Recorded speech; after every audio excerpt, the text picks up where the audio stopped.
لیکن یہ کہ امام مہدی کی حکومت قائم کرنے کے لیے کون لوگ آئیں گے؟ عرب جو ہیں وہ اندر سے کھوکھلے ہو چکے ہیں، عیاشی نے، دولت نے، پیسے نے، دولت، پیسہ، عیاشی، اس کی وجہ سے کھوکھلے ہو چکے ہیں۔ یہاں میں آپ کو دو حدیثیں سنانا چاہتا ہوں۔ سنن ابن ماجہ کی روایت ہے حضرت ابو ہریرہ سے رضی اللہ تعالی عنہ، قال قال رسول اللہ صلی اللہ علیہ وسلم اذا وقعت الملاحم بعث اللہ بعثا من الموالی ہم اکرم العرب فرسا واجودہ سلاحا یوید اللہ بہم الدین، رواہ ابن ماجہ عن ابی ہریرہ رضی اللہ تعالی عنہ۔ جب ملاحم کا دور شروع ہوگا تو اللہ تعالیٰ اٹھائے گا ایک لشکر یا لشکروں پر لشکر موالی میں سے۔ موالی کون ہے؟ عربوں نے جب فتح کیا تھا اس پورے علاقے کو خلافت راشدہ کے دوران، اور پھر وہ لوگ جو ہے، ایک رائے تو یہ تھی کہ انہیں غلام بنایا جائے سارے آبادیوں کو، لیکن یہ کہ حضرت عمر کا اجتہاد تھا، اس کے مطابق جو ان کو غلام نہیں بنایا گیا تو وہ موالی کی حیثیت رکھتے ہیں۔ عربوں میں دم نہیں ہے، موالی میں سے لشکر اٹھیں گے کہ جو در حقیقت حضرت مہدی کی حکومت کو قائم کریں گے۔ دوسری حدیث سنیے، عن عبداللہ ابن الحارث رضی اللہ تعالی عنہ، اور یہ ابن ماجہ کی روایت ہے، قال قال رسول اللہ صلی اللہ علیہ وسلم یخرج الناس من المشرق فیوطئون للمہدی یعنی سلطانہ، لشکر نکلیں گے، لوگ آئیں گے مشرق سے، اور وہ حضرت مہدی کی حکومت کو جمائیں گے اور قائم کریں گے۔ اب ذرا نوٹ کیجئے کہ جزیرہ نما عرب کے مشرق میں کون سے ملک ہیں؟ تین: ایران، افغانستان، پاکستان۔ یہ تین سالڈ مسلم ممالک، مسلم آبادی اکثریت۔ ویسے تو یہ کہ آگے ہندوستان میں 20 کروڑ مسلمان ہیں، لیکن وہ 20 کروڑ جو ہیں وہ تو 80 کروڑ کے اندر تحلیل ہو جاتے ہیں غیر مسلموں میں، لیکن یہاں جو معاملہ ہے یہ غالب اکثریت کا۔ ان میں سے ایران کا معاملہ جہاں تک ہے، نمبر 1 یہ کہ وہ شیعہ عقائد کے حصار میں بند ہے، اس سے ادھر ادھر ہونا اس کے لیے ممکن نہیں۔ حدیث میں یہ بھی آتا کہ اصفہان سے 70,000 یہودی دجال کا ساتھ دیں گے۔ لیکن بہرحال خراسان ایک صوبہ ہے افغانستان کا اس وقت بھی شمال مشرقی کونے میں، مجھے امید ہے وہاں سے خیر کی، کیونکہ خراسان کا لفظ وہاں پہ شامل ہے، اور حضور کی حدیث میں بعد میں آپ کو سناؤں گا کہ خراسان سے فوجیں چلیں گی جو یروشلم کو دوبارہ حاصل کریں گی، فتح کریں گی۔ جیسے پہلے یروشلم کھویا عربوں نے تھا، دوبارہ حاصل کیا تھا کرد نے، کرد خون صلاح الدین ایوبی رحمۃ اللہ علیہ، ایسے اب پھر عربوں نے کھویا ہے، لیکن لینے والے خراسان سے لشکر آئیں گے۔ یخرج من خراسان رایات سود لا یردھا شیء حتی تنصب بإیلیا، خراسان کے علاقے سے کالے علم لے کر لشکر چلیں گے جن کے رخ کو کوئی موڑ نہیں سکے گا جب تک کہ وہ جا کر یروشلم میں نصب نہ ہو جائے۔ اس کے بعد نام آتا ہے پاکستان کا۔ یہ ہے میری اور آپ کی داستان، اور یہ ہے سبب جس کی وجہ سے کہ میں آپ سے یہ گفتگو کر رہا ہوں۔ اصل میں تو کس لیے؟ محض ایک علمی استفادہ، محض اپنی بات آراء کو ظاہر کرنے کا شوق نہیں، بلکہ یہ کہ اپنی ذمہ داری ہم پہچانیں کہ ہم کس مقام پر کھڑے ہیں۔ دیکھیے، اس پاکستان کے بارے میں یا ہندوستان کے بارے میں علامہ اقبال نے کہا تھا اپنے ترانہ ملی میں، میر عرب کو آئی ٹھنڈی ہوا جہاں سے، میرا وطن وہی ہے، میرا وطن وہی ہے۔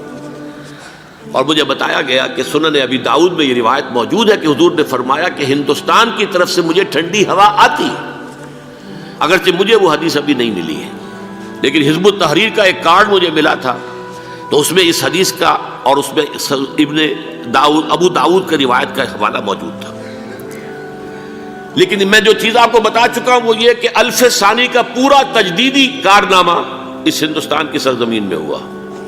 مجدد الف ثانی شیخ احمد سرندی، شاہ ولی اللہ دہلوی، سید احمد بریلوی، وہ تو ہمارے پاکستان میں آ کر جو ہے ان کا خون جذب ہوا ارض پاکستان میں۔ پھر شیخ الہند مولانا محمود حسن۔ تحریک خلافت چلی تو صرف ہندوستان میں چلی اور کہیں نہیں چلی۔ آزادی کی تحریک چلی پوری دنیا میں، وہ نیشنلزم کی بنیاد پر چلی، ملے نیشنلزم، عرب نیشنلزم، ترک نیشنلزم۔ ہمارے ہاں چلی تو اسلام کے نام پر پاکستان کا مطلب کیا؟ لا الہ الا اللہ۔ پھر پاکستان قائم ہوا معجزے کے طور پر، بلکہ نازل ہوا ہے لیلۃ القدر میں، انا انزلناہ فی لیلۃ القدر، جیسے قرآن نازل ہوا لیلۃ القدر میں، یہ پاکستان بھی نازل ہوا لیلۃ القدر میں۔ اس کا برقرار رہنا ابھی تک معجزہ ہے۔ ہندو یہ سمجھتا تھا، کانگریس سمجھتی تھی کہ جھٹپٹ ختم ہو جائے گا۔ پھر یہ کہ اس کا قرارداد مقاصد کا پاس ہو جانا، مزید بھی اور اضافی دفعات دستور میں آ جانا، اب کمرشل انٹرسٹ کو ربا قرار دے کر حرام قرار دینا، یہ سارے لینڈ مارکس ہیں کہ جو اشارہ کر رہے ہیں کسی چیز کی طرف، معاملہ کدھر جا رہا ہے۔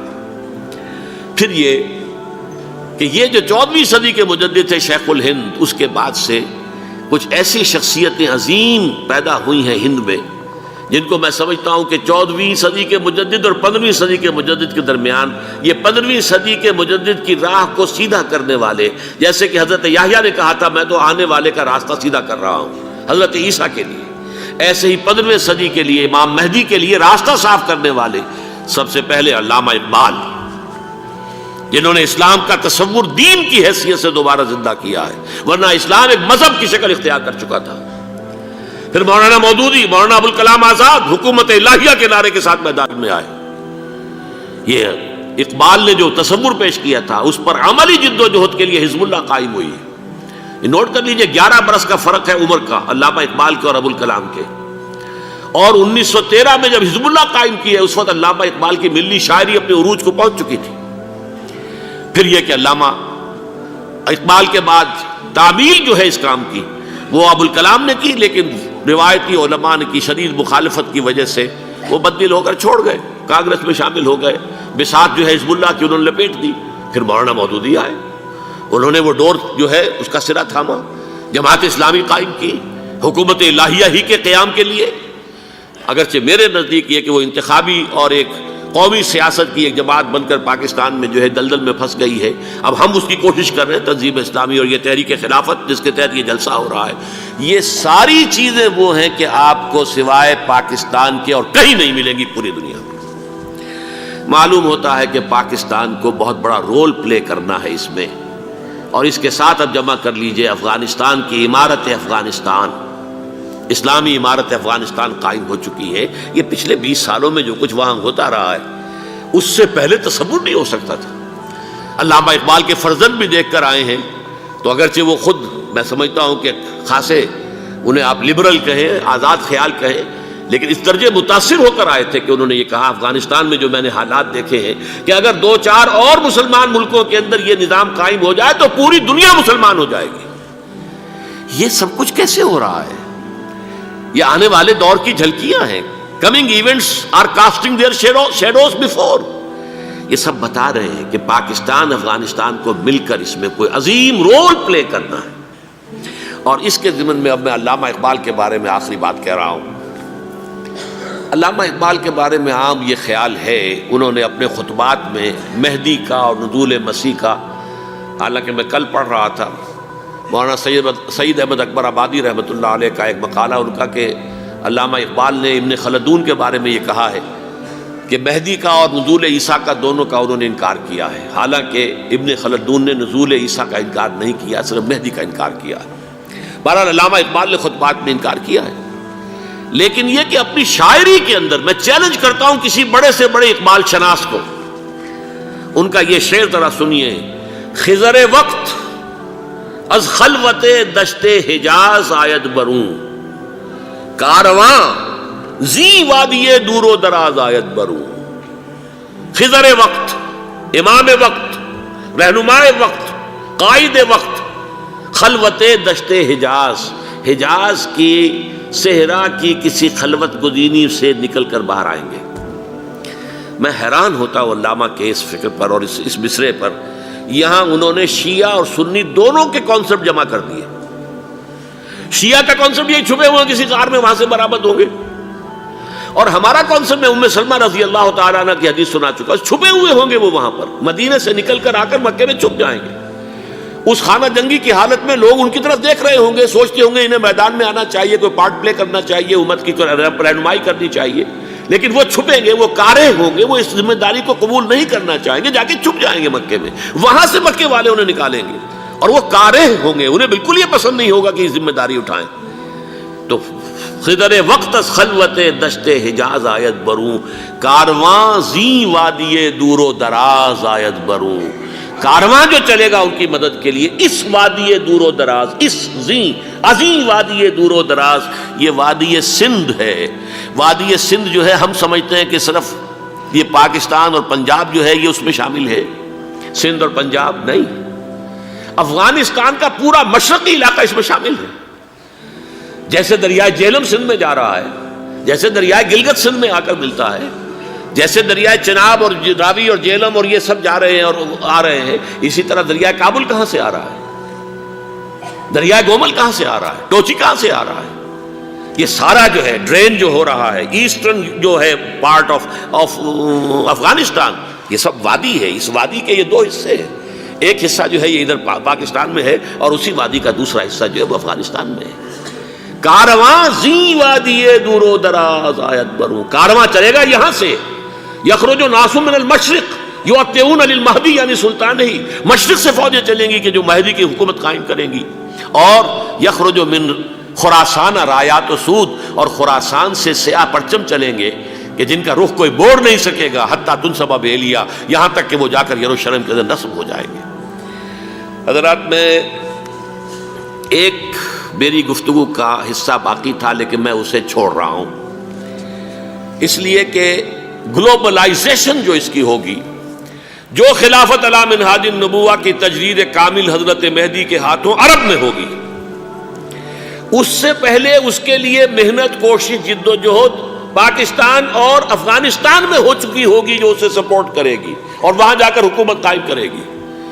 اس کے بعد گلوبلائزیشن کا جو مرحلہ اس کا ہے وہ حضرت مہدی کے ہاتھوں نہیں ہے، وہ حضرت عیسیٰ ابن مریم ان کے نزول کے بعد ہے، جن کے نزول کے بعد دجال کا خاتمہ ہوگا اور یہودیوں کا استحصال ہوگا، مسلمانوں پر بھی بڑی تکالیف عربوں پر آئیں گی، شدائد آئیں گے، لیکن یہ وہ میں حصہ ملتوی رکھتا ہوں کسی دوسری محفل اور کسی دوسری مجلس اور نشست پر۔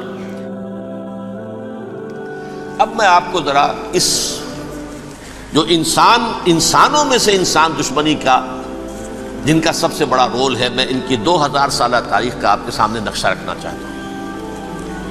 ان 1400 سال کا تو میں نے صرف 4 آپ کو پوائنٹس بتائے، موسیٰ سے عیسیٰ تک 1400 برس علیہ الصلوۃ والسلام، 2 مرتبہ عروج، 2 مرتبہ زوال، اشیریوں کے ہاتھوں پٹوائی، بابلیوں کے ہاتھوں پٹانا، گریکس کے ہاتھوں مرمت، رومنز کے ہاتھوں مرمت۔ یہ جو 2000 سال ہے، کیونکہ اب تو ظاہر بات ہے 21ویں صدی شروع ہو گئی، 20 صدیاں حضرت مسیح کو پوری ہو گئی۔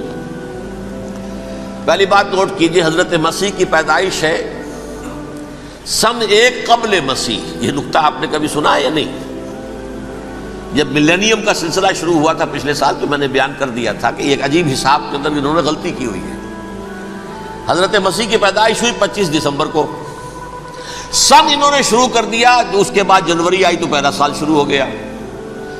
اگر جنوری سے پہلا سال شروع ہوا تو یہ 6 دن جو ہے تو اس کے پچھلے سال میں تھے، لہذا کہا جائے گا کہ Jesus Christ was born 1 year before Christ, BC۔ تو 1 قبل مسیح میں حضرت مسیح کی پیدائش ہوئی۔ یہ آخری اسرائیلی نبی اور رسول، یہودی علماء کی مخالفت، دشمنی، سولی پر چڑھوا دینا میں بیان کر چکا ہوں۔ سن 33 عیسوی میں جبکہ حضرت مسیح کی عمر 33 برس تھی، اللہ تعالیٰ نے انہیں زندہ آسمان پر اٹھا لیا، لیکن یہودیوں نے اپنے خیال کے مطابق انہیں سولی پر چڑھوا دیا، ان کی موت واقع ہو گئی۔ اگرچہ اس کے بعد یہ اختلاف ہے ان میں، یہودی کہتے ہیں وہ سولی پر چڑھ گیا، ختم ہوا، مر گیا، عیسائی کہتے ہیں نہیں، انتقال ہوا ہے مسیح کا صلیب پر، لیکن پھر وہ دوبارہ زندہ ہو گئے ہیں۔ ان کی لاش ایک غار میں رکھ دی گئی تھی، وہاں ریزریکشن ہو گیا، ان کا باعث بعد الموت وہی ہو گیا، اور پھر انہیں اللہ نے زندہ آسمان پر اٹھا لیا۔ تو ہمارے اور عیسائیوں کے درمیان نوٹ کر لیجئے، یہ چیز مشترک ہے کہ حضرت مسیح آسمان پر زندہ اٹھائے گئے۔ فرق کیا ہے؟ وہ سمجھتے ہیں کہ سولی دیے گئے، سولی پر مرے، پھر زندہ ہوئے، پھر گئے۔ ہم سمجھتے ہیں کہ نہیں، وما صلبوہ وما قتلوہ، انہوں نے نہ صلیب دے سکے انہیں اور نہ انہیں قتل کر سکے، بل رفع اللہ الیہ، اللہ نے اٹھا لیا۔ پھر ہمارا اور یہ اس کا عیسائیوں کا ایک اور اتفاق ہے، سیکنڈ کمنگ آف جیسس، حضرت مسیح دوبارہ آئیں گے، یہ عیسائیوں کا بھی عقیدہ ہے اور ہمارا بھی۔ بہرحال تو جیسا کہ میں نے عرض کیا کہ اس وقت یہ عذاب استیصال، عذاب اکبر کے مستحق ہو چکے تھے، لیکن اللہ نے ان کی مدت دراز کی ہے، لیکن ان پر دنیاوی عذاب کا ایک کوڑا جو ہے اللہ تعالیٰ کی طرف سے اسی وقت برسا۔ دنیاوی عذاب دنیا میں رہتے ہوئے ختم نہیں کیا گیا۔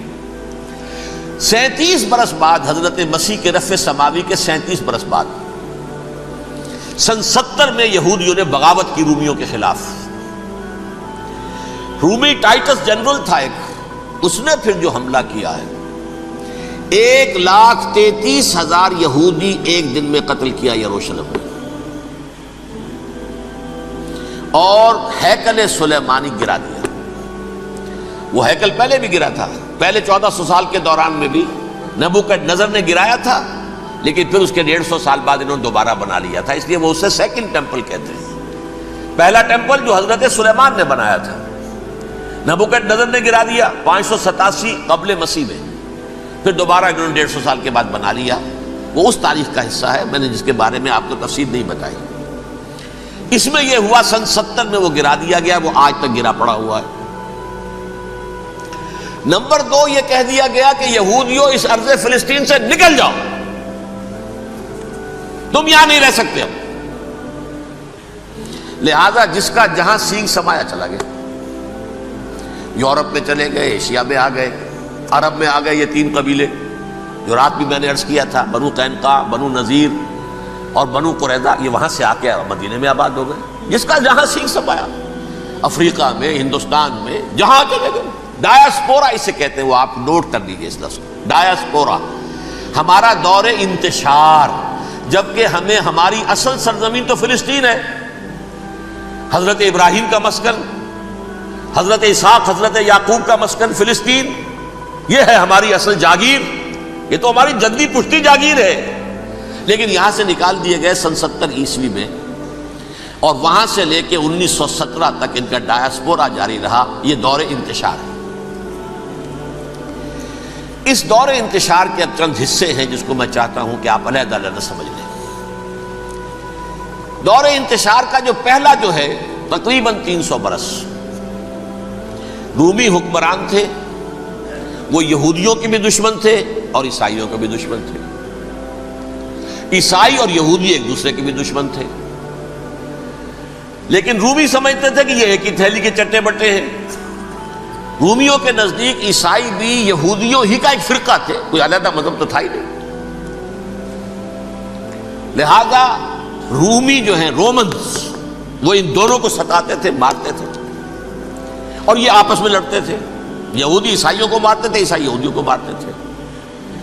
یہ ہے 300 برس تک کی تاریخ۔ سن 300 عیسوی میں کیا ہوا؟ ایک معجزہ ہو گیا۔ بہت عظیم ایمپرر کانسٹنٹائن، قسطنطین اعظم، رومن ایمپررز میں سے بہت بڑا ایمپرر، وہ عیسائی ہو گئے۔ اب تو معاملہ بالکل تلپٹ ہو گیا، پوری سلطنت عیسائی ہو گئی۔ اب عیسائیوں کے عیش ہو گئے اور یہودیوں پہ مار پڑنی شروع ہوئی۔ اب عیسائیوں کا آپ خود سوچئے کہ جنہیں وہ خدا بنا بیٹھے ہیں، خدا کا بیٹا قرار دے رہے ہیں، ان کے قاتل کون؟ یہودی، بدماش۔ لہذا ان کی وہ پٹائی شروع ہوئی ہے یورپ میں، پوری رومن امپائر میں، انہیں ذلیل کیا گیا، شہروں میں آمد بند، علیحدہ رہو، گھیٹوز کے اندر رہو۔ یہودی کا نام جو ہے وہ گالی بن گیا، جیسے آج بھی یہودی گالی کہتے ہیں، جیسے خنزیر کا لفظ، وہ بھی اللہ کی مخلوق ہے، لیکن آپ کو معلوم ہے کوئی شخص زبان پہ نام نہیں لانا چاہتا خنزیر کا، سور کا، ہے تو مخلوق وہ بھی ایک حیوان ہے۔ ایسے ہی یہ ہے یہودی، یہودی گالی، جیوٹ گالی۔ لہذا ایک طرف تو ان دونوں کے درمیان دشمنی، جس کو قرآن کہتا ہے وَأَغْرَيْنَا بَيْنَهُمُ الْعَدَاوَةَ وَالْبَغْضَاءَ، ہم نے ان کے مابین دشمنی جو ہے پیدا کر دی ہے۔ اور جب یہ پوری سلطنت عیسائی ہو گئی تو قافیہ تنگ ہو گیا یہودیوں کا، اب آئیے 571 عیسوی، یعنی جبکہ ڈائسپورا کو کتنا عرصہ ہو چکا تھا؟ 500 برس۔ سن 70 سے شروع ہوا نا ڈائسپورا، جب ٹائٹس نے گرایا ہے ہیکل کو اور نکال باہر کیا انہیں فلسطین سے، بھاگ جاؤ یہاں ایک یہودی بھی نہیں رہے گا، فلسطین سے نکال دیے گئے۔ اس کے پورے 500 برس بعد سن 571 عیسوی میں حضور کی پیدائش ہوئی، ولادت باسعادت محمد الرسول اللہ صلی اللہ علیہ وسلم۔ 610 میں آپ پر وحی کا آغاز ہوا، لیکن حضور کے ساتھ ان کا معاملہ کیا رہا؟ اول تو جبکہ حضور ابھی مکے ہی میں تھے، یہودیوں نے ریشہ دوانیاں شروع کر دی حضور کے خلاف۔ قریش مکہ کو سکھاتے تھے، پڑھاتے تھے، ان سے یہ پوچھو، ان سے یہ پوچھو، یہ اس طرح تنگ کرو، ان سے یہ امتحان لو، یہ آپ کے علم میں ہے۔ سورہ بنی اسرائیل میں، سورہ کہف میں وہ سوالات، جو امتحانی سوالات آئے تھے، ذوالقرنین کون تھا، اصحاب کہف کون تھے، تم رسول بنے پھرتے ہو تو بتاؤ، اور یہ روح کی حقیقت کیا بتاؤ، یہ ساری ریشہ دوانیاں کر رہے تھے بیٹھے ہوئے ابھی وہیں پر، حضور ابھی پہنچے بھی نہیں۔ ہجرت فرما کر حضور تشریف لے آئے تو حضور نے، جسے ماسٹر سٹروک کہا جائے گا، یعنی اسٹیٹس مین شپ کا ماسٹر سٹروک، آپ نے مدینے میں آتے یہودیوں کے ساتھ پیکٹ کر دیا، جوائنٹ ڈیفنس پیکٹ آف مدینہ، کہ اگر مکے والے ہم پر حملہ کریں گے تو ہم مل جل کر ایک قوم کی حیثیت سے مقابلہ کریں گے۔ یہ میثاق مدینہ کہلاتا ہے، جس کے بہت غلط معنی پہنائے جا رہے ہیں آج کل۔ بہرحال میں موضوع میرا چونکہ یہ نہیں، میں ادھر نہیں جاؤں گا، لیکن ہوا کیا؟ ہر مرتبہ یہ خیانت کے مرتکب ہوئے، ان نے جو عہد کیے تھے ان سے پھرے، اندر ہی اندر سازش، ریشہ دوانی، حضور کی بدترین دشمنی۔ سورہ نساء کی آیت نمبر 12 میں 13 میں فرمایا ہے، لا تزال تطلع علی خائنۃ منہم، اے نبی ہمیشہ آپ کے علم میں ان کی طرف سے خیانتیں، بددیانتیاں آتی رہیں گی، اور بار بار وہ مسلسل جنگ کی آگ بھڑکاتے تھے، قریش کو دعوت دیتے، آؤ آؤ آؤ ہم اندر سے بغاوت کر دیں گے، تم آؤ تو صحیح، ختم کریں محمد کو اور اہل ایمان کو صلی اللہ علیہ وسلم رضی اللہ تعالی عنہم اجمعین۔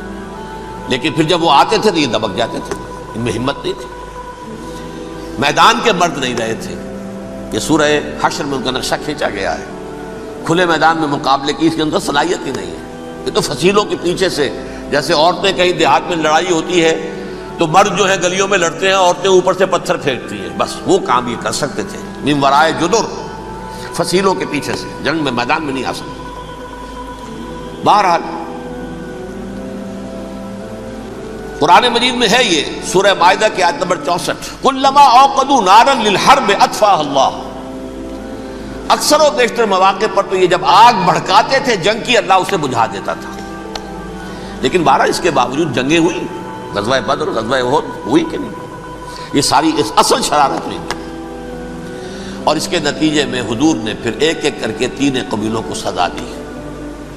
غزوہ بدر کے فوراً بعد بنو قینقاع نکالے گئے مدینے سے، غزوہ احد کے فوراً بعد بنو نذیر نکالے گئے، اور غزوہ احزاب کے بعد بنو قریظہ نکال دیے گئے۔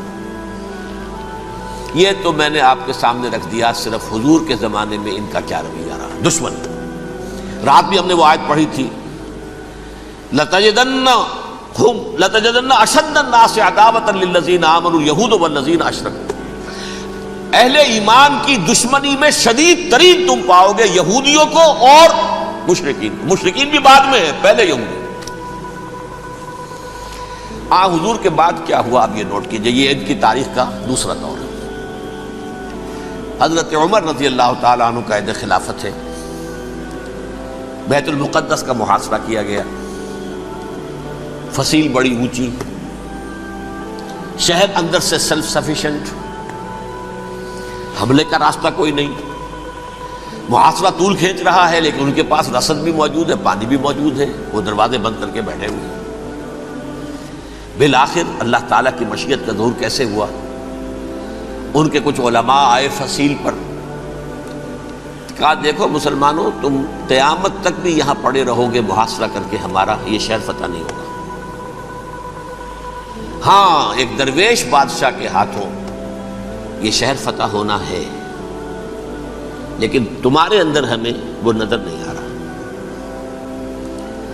ابو عبیدہ بن الجراح رضی اللہ تعالی عنہ امین هذه الامہ، ان کا فوراً ذہن گیا وہ درویش بادشاہ مدینے میں بیٹھا ہوا ہے عمر رضی اللہ تعالی۔ اب ایک اور عمر بھی ہے جو قندھار میں بیٹھا ہے، نقشہ وہی ہے، سادگی کی حد تک نقشہ وہی، بالکل وہی، اپنی آنکھوں سے دیکھا ہے وہی سادگی۔ عمر اول عمر ثانی تھے عمر بن عبد العزیز۔ اب ایک اللہ کے فضل سے اللہ تعالیٰ ایدہ اللہ بنصرتہ، اللہ تعالیٰ ان کی نصرت فرمائے، دشمنوں کو ان کے مقابلے میں نیست و نابود کرے۔ انہوں نے ریکویسٹ بھیج دی کہ حضور تشریف لائیے، یہ شہر فتح ہو جائے گا۔ وہ ہے سفر تاریخی، اتنا طویل سفر، تقریباً 700 میل، ایک اونٹ، ایک خادم، ایک منزل پہ امیر المومنین اوپر بیٹھے، خادم آگے چل رہا ہے، اگلی منزل پہ خادم اوپر بیٹھا ہے، امیر المومنین آگے جا رہے ہیں۔ اور جب پہنچے ہیں تو وہ باری تھی خادم کی، انہوں نے ہاتھ جوڑ دیا، حضور خدا کے لیے تم کیا کہیں گے لوگ، وہ میرا برا حال کر دیں گے، تمہیں شرم نہیں آئی؟ امیر المومنین پیدل آگے چل رہے ہیں نکیل پکڑ کر، اور تم بیٹھے ہو اوپر براجمان ہو۔ حضرت عمر فرمایا الدور دورک، نہیں باری تمہاری ہے، بیٹھ۔ اس حال میں پہنچے ہیں، اور پھر یہ کہ ابو عبیدہ بن الجراح آئے ہیں، استقبال کیا ہے تو دیکھا ہے اس حال میں چلے آ رہے ہیں، عمر نکیل پکڑے ہوئے چلے آ رہے ہیں، اور کہتے ہیں کہ کہیں کیچڑ ویچڑ تھا، جوتے خراب ہو گئے تھے، وہ بھی اتار کے ہاتھ میں پکڑے ہوئے، کپڑے تو تھے ہی پھٹے ہوئے۔ انہوں نے کہا بھی حضرت ابو عبیدہ نے، دیکھیے یہ بڑا متمدن ملک ہے، بڑا مہذب علاقہ ہے یہ، آپ ذرا حلیہ اپنا دوست فرما لیں تب جا کے پیش ہم آپ کو کریں گے۔ آپ نے فرمایا نحن قوم اعزنا اللہ بالاسلام، ہم وہ قوم ہیں جنہیں اللہ نے عزت دی ہے اسلام کے ذریعے سے، کپڑوں کے ذریعے سے نہیں، دولت کے ذریعے سے نہیں۔ اسی حال میں گئے ہیں، اوپر سے انہوں نے کھڑے ہو کر نشانیاں دیکھی ہیں، اپنی کتابیں کھولی، ہاں یہ وہی ہے، اچھا لو جی سرنڈر، شہر تمہارے ہاتھ میں۔ خون کا ایک قطرہ نہیں بہا اور بیت المقدس فتح ہو گیا۔ لیکن اس وقت حضرت عمر نے ایک نرمی یہ کی کہ یہودیوں کے لیے بھی اسے اوپن سٹی قرار دے دیا۔ یہ احسان عظیم حضرت عمر کا، اس سے پہلے یہودی آ ہی نہیں سکتا تھا، داخل ہی نہیں ہو سکتا تھا، وہاں وہ آ کر وزٹ نہیں کر سکتا تھا، زیارت نہیں کر سکتا تھا اپنے مقدس مقامات کی۔ حضرت عمر نے یوں سمجھیے کہ تقریباً 550 برس کے بعد ان کے لیے راستہ کھولا ہے کہ ہاں تم آ سکتے ہو، زیارت کر سکتے ہو۔ لیکن یہ عیسائیوں نے لکھوایا معاہدے کے اندر، انہیں یہاں آپ آباد ہونے کی اجازت نہیں دیں گے، لیکن کم وزٹ دی پلیسز، دیکھیں زیارتیں کریں اور جائیں۔ یہ معاہدہ حضرت عمر کا ہے رضی اللہ تعالیٰ، جو پھر خلافت راشدہ کے بعد بنو امیہ نے بھی اس کو آنر کیا، بنو عباس نے کیا، پھر جو ہمارے یہ ترکوں میں اندر خلافت آئی تو ترک خلفاء نے بھی اس معاہدے کی پوری پابندی کی۔ فلسطین میں آ سکتے ہیں یہودی صرف زائرین کی حیثیت سے، وہاں آباد نہیں ہو سکتے۔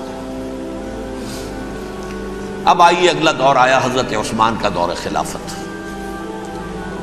یہ ہے وہ وقت کہ اب یہود نے امت مسلمہ کی پیٹھ میں چھرا کھولا۔ وہ کیسے؟ ایک یہودی عبداللہ ابن سبا اسلام کا لبادہ اوڑھ کر آ گیا، معاشرے کا جائزہ لے لیا، ان میں بنو ہاشم اور بنو امیہ میں جو پرانی کشاکش تھی اس کے کچھ نہ کچھ جراثیم باقی ہیں، اگر ان کو ذرا بھڑکا دے تو مسلمانوں میں انتشار پیدا ہو جائے۔ کہا یہ عثمان کون ہے؟ یہ تو بنو امیہ میں سے ہے، یہ حق تو بنو ہاشم کا ہے، خلافت ان کے پاس ہونی چاہیے، محمد کے تو رشتہ دار وہ ہے صلی اللہ علیہ وسلم۔ عوام الناس کے اندر بات پھیلنی شروع ہوئی، پھر ایک بڑی سازش کے انداز میں حضرت عثمان کے خلاف پروپیگنڈا، حضرت عثمان کے جو عاملین تھے، گورنر تھے، ان کے خلاف پروپیگنڈا، اور ایسی ہوشیاری کرتے تھے کہ کوفے میں کوفے کے حاکم کے خلاف کچھ نہیں کہنا، اجی مصر میں یہ ہو رہا ہے، اجی شام میں یہ ہو رہا ہے، اجی یہ جو عثمان ہے وہ یہ کر رہا ہے، یہ ظلم ہو رہا ہے، یہ لوٹ مار ہو رہی ہے، یہ خیانتیں ہو رہی ہیں۔ اب نہ تو اس زمانے میں مینز آف کمیونیکیشن، کیسے تصدیق کریں؟ افواہیں تو آپ آج کراچی کے اندر شروع ہو جائے تو پتہ نہیں چل سکتا کسی کو کہ کیا اس میں صداقت ہے کیا جھوٹ ہے. اور بری بات